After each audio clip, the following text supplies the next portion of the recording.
Gaur, apirila 17, baserritarren borroken nazioarteko eguna, baserritar bilgunea itzuli da kaletara elikadura burujabetzaren proposamena aldarrikatzera.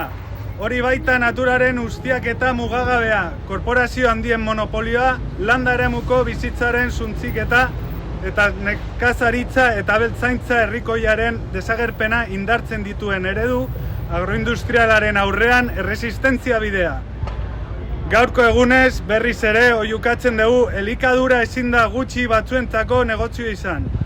Eta berriz ere gure erabateko aurkatotasuna adierazi nahi diogu kapitalismoaren hazkundearen azken mugarria den EBE Mercosur merkataritza itunari izan ere eragin zuzena du Atlantikoaren bi aldetako baserritarrengan. Akordio hori laster gauzatuko da, naiz eta Europa eta Hego Ameriketako nekazarien erakundek eta jende artean orokorrean modu ezin argiagoan horren kontra azaldu diren, inposio antidemokratiko nabarmena dela ulertuta. Horregatik ari gara Pasaiako portua blokeatzen.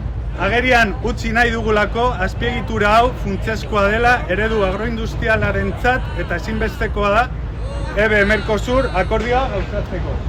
Mercosur, iruzur!